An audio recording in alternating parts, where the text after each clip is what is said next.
Yes. Trades. Speaking Man. of the Red Sox, all right? We got some What big were they trades doing? that we had over the past few days. That was First, really we bad. had Bane is heading to the Magic For a for plethora of picks. KCP, What is that? Cole Anthony, 4 first-round picks and a first-round swap. You telling me Yeah, this man's worth that's 5 5 picks. first-round picks and Cole Anthony and KC? Listen, That just resets the trade market for a guy like Giannis or Kevin Durant, right? Please. When you look at Kevin Durant at what 36 years old now, might not the 26. Suns he might not the Suns 8 first rounders. He averaged might. 26 this year. If that, especially if you're sending him to Minnesota, right? If you're sending Durant to Minnesota and that gets him a ring, that might be worth 8 first round picks right there. Just that alone. That guarantees you a ring next year. And if you're the Minnesota GM ownership group, Chris Finch, if you're looking at how your roster is constructed right now, and you know that Kevin Durant, adding him to this rotation into that starting 5 is going to guarantee you at minimum an appearance next year in the finals. He played You 62 make that games move and this you give year. him every pick you got. He played 62 games this year, averaged 27, and 27, 6 and 4. And 1 block and 1 steal a game. Look, Kevin Durant's gonna. I know they're not asking for much, but let's be real here. You can get a bag for him. He's still a top player in this league, averaging 27 at 36. What are we talking about? Who's doing that? No one. No one else is doing that. Not even Bron. Come on. What do we? This is ugly. This is really ugly. I don't know what the Memphis Grizzlies were thinking, or the Magic were thinking, the Orlando Magic were thinking, because that is. I get Desmond Bane is a great asset to your offensive, scheme. They were last in 3-point percentage, I'm pretty sure, or free throw percentage. One of those, I think it was 3-point percentage in the league this year. All that for one player. Desmond Bane, he's going to bring a great 3-point shot to that team.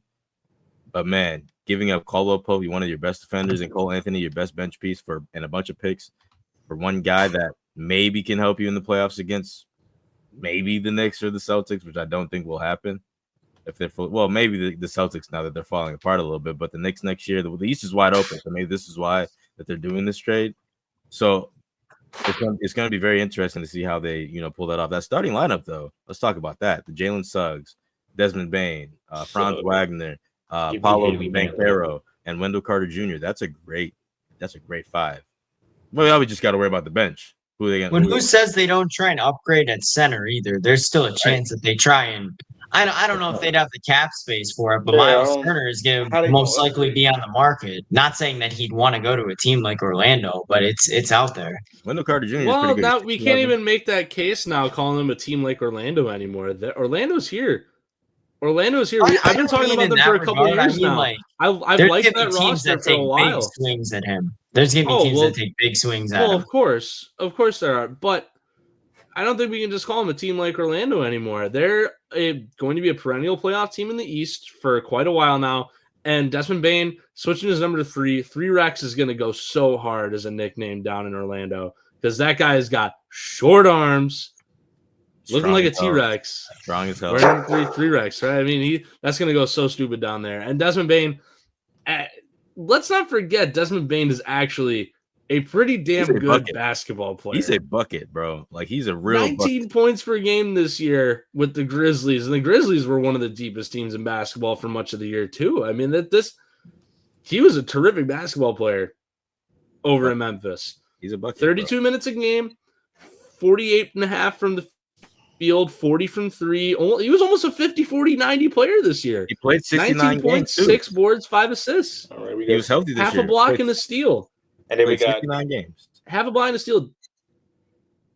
And then we got one more trade, which actually shocked up the world, in my opinion, which I was actually just sitting on Instagram and scrolling, and I seen it come up. I was like, and I had to make sure I looked at the top before I was like, oh, that's big. I had to look at who posted it. They said MLB Network. I was like, is this real? So I went into the comments, and they was like, oh, my God, they all going crazy. Then I clicked on the profile to make sure it was real. It was MLB Network. So Rafael Devers is headed to the Giants. Good trade.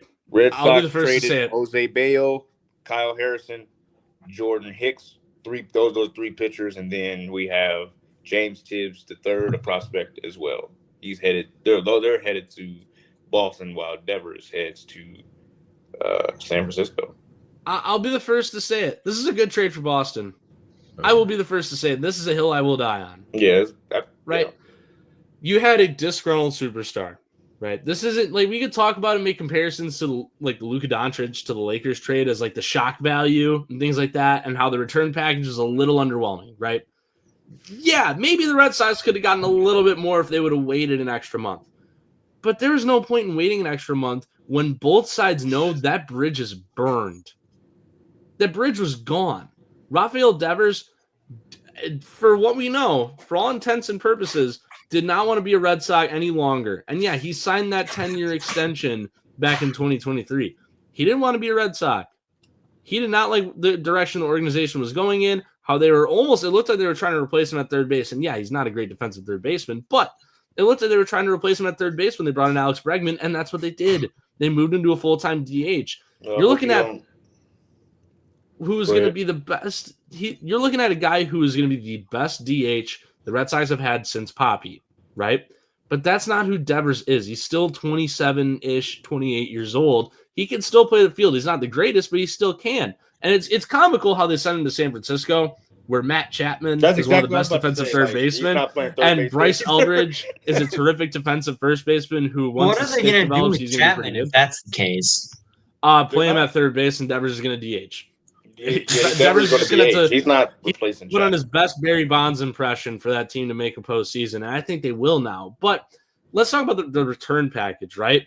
Because this is something that I did a whole bunch of research on, posted a bunch of stuff for this other YouTube channel I work for, Minor League Minute. Go check him out over there. Great guy, Corey Sparks, leading charge over there. James Tibbs, sneaky pop. OPS has improved by over 200 points since last year at A+. Yes. The Red Sox also have a lot of outfield prospects. Great. There's no shame in having more. No shame in having more fuel for the fire. And now some other guys become expendable too if you want to reshape the roster a little bit more. So James Tibbs, good prospect, got a sneaky stick. He's not the quickest guy in the world, but he's a solid corner outfielder. Kyle Harrison, the velocity has increased. The velo has increased since last year, and he's only a year removed from being the Giants' top prospect.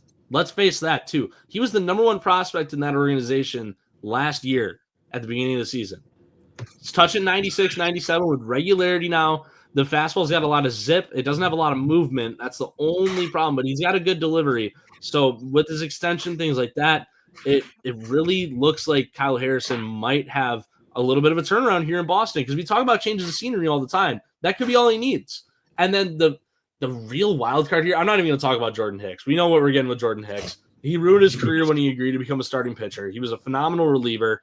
As soon as he said, yeah, I'll try taking on starting pitching, career went down the toilet, right? That's just how it works. He's going to be an innings eater for the Red Sox going forward. As soon as his contract's done, get him out of town, right? But the wild card here is Jose Bayo. Jose Bayo, I was able to get my hands on some Jose Bayo footage yesterday. He's got a lot of arm action, quick fastball, good break to the slider, cutter. Looks like he's got a changeup too. If he can get his arm action under control, because right now he's fast tracking towards Tommy John surgery in a couple of years.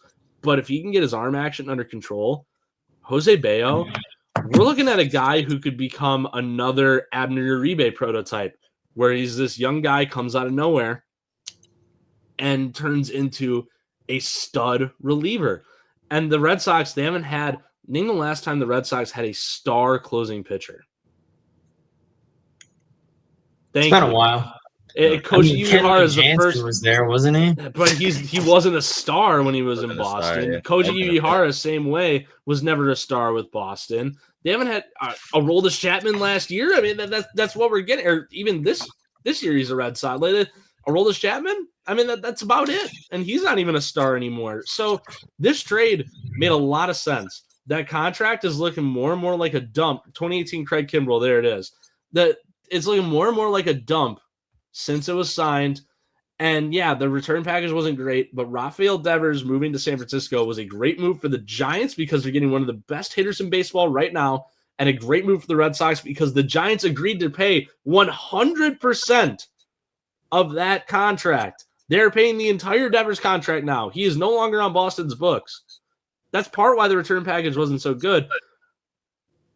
But Boston got a lot more talent than we're giving them credit for.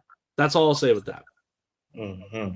Well, with that, that shows that the 2018 Red Sox World Series lineup in Game 1 has all been traded or left in free agency or they retired. So, and now they're on the NL West on different teams. That's insane. Wow.